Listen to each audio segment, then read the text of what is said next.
Jeremy and Bailey kind of link back up after his date. And one thing I will say, I forgot to touch on this before he went on the date, but he went and told her, like, hey, I'm going on a date with Susie, da da da.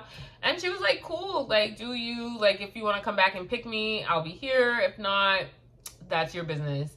And I was actually, like, really pleasantly surprised about, like, how relaxed and chill she was about that, because she has not once ever given me relaxed and chill vibes. So I was like, okay, Bailey.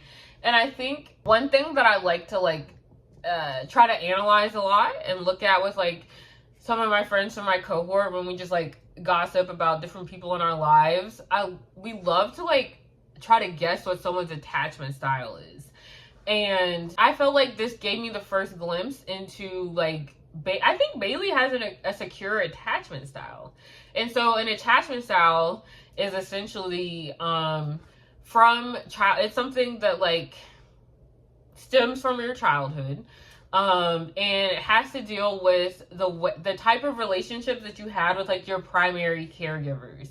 So if you were an infant and your caregiver, like, attended to your needs when you were, like, crying, if you needed your diaper changed, if you were hungry, whatever the case may be, if they came and met most of your needs with, like, a pleasant, warm attitude, then you were likely to develop a secure attachment style, because you would intrinsically believe that, like, people are there to help you. You can rely on others when you need something.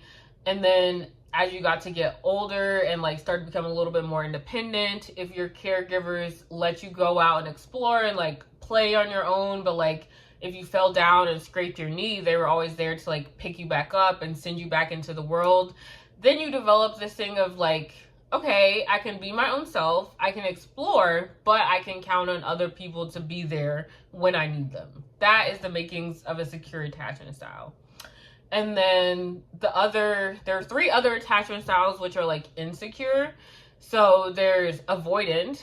So essentially the other 3 come from your parents not meeting, or your caregivers not meeting your needs as an infant. So, like, they don't change your diaper, they don't attend to you when you're hungry or crying. And the type of attachment style that develops in someone really is just, like, unique to that person, but it comes from the same source. So the next type of attachment style is avoidant. And so the people who have an avoidant attachment style quickly learn that, like, they can't rely on people. People are not going to be there to meet their needs. They have to rely on themselves. So when they grow up, being in intimate and secure relationships, while that might be something that they deep down really desire and want out of life, it feels unsafe to them, because they've never learned how to they've never had the practice of, like, existing in a relationship where someone did want to meet their needs. And then the next type of insecure attachment style is anxious attachment. And so that's kind of the same thing, where your caregiver is not meeting your needs, but instead of taking that information and becoming hyper independent, you try harder to get your needs met from that unavailable caregiver. And you're like, well, maybe if I just, like, make myself more available, maybe if I cry louder, if I do more, if I, those could turn into, like, your people pleasers and your people that will just, like, stay in a relationship no matter how the person is treating them, because they don't feel that confidence of being alone by themselves. And they want to be in close relationships, and they get really, really uncomfortable when there's distance and separation in a relationship, because to them that means, oh, that person doesn't want me anymore. They've never had an opportunity to have a safe amount of separation from a loved one. And then the last one is called fearful avoidant or disorganized attachment, which is, like, a combination of the 2 that I just listed. And so this can happen when, like, it's kind of like a combo of the 2. So, like, someone might pull someone in close and they're like, hey, like, I'm so excited to get to know you, I'm ready to be in a relationship. And then once they get close to that person, they're like, whoa, who let you in? Please get out of the door. Please, this is too much. And so it's like they don't know what they want. They want that relationship. They're able to like be there in the beginning, but once the person gets there, they like run away. And it's that constant push and pull. And it's very confusing for who's ever is on the receiving end of that relationship. But someone who has a secure attachment style, is secure in themselves, they kind of, not that they're unfazed by these like insecure attachment styles, but they can kind of weather the storms a little bit better. They're able to like have an avoidant partner and say, okay, I'm gonna give them their space when they need it and let them come back to me. Or they're able to provide that reassurance to someone who's anxious and say, you know what, like I'm still here in the relationship, I'm ready and present to work through this, I'm not leaving you, I'm just going out for a walk. You know. So Bailey seems to be very secure, and she's just like, I'm here, ready to go. But before they go on the date, Bailey goes to tell Jeremy that she's going on the date. He does not have a secure attachment style, I'll just tell you that. And he is super like manipulative, and he's like, oh, well, you told me this X, Y, and Z last night, and now your word means nothing, and blah, blah, blah.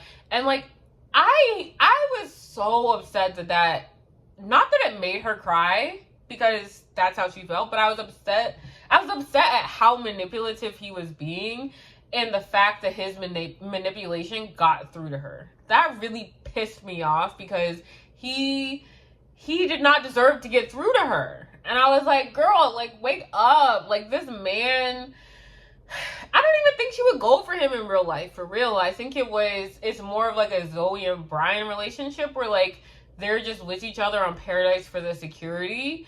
Their connection just seems a little bit less forced than Zoe and Brian's did. But like, it's still not like a love match, and I think they both know it.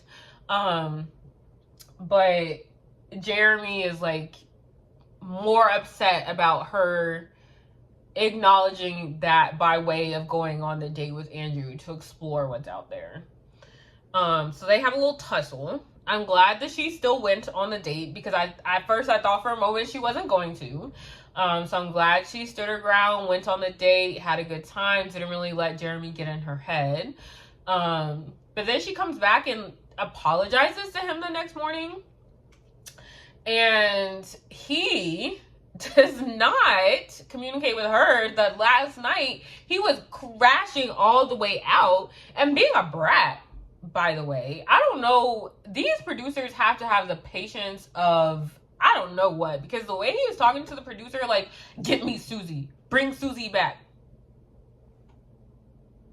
I don't know who you're talking to, but that's not gonna work. He is such a brat, and so he bullies this random producer into calling Susie, and he's like, hey, I woke up thinking about you, blah, blah, blah. Miss Girl is not falling for it, and she's like, you know what, like, no, I'm not coming back. She easily could have, I can imagine.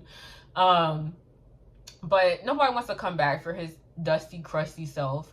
And so he crashes out. His crash out doesn't even work.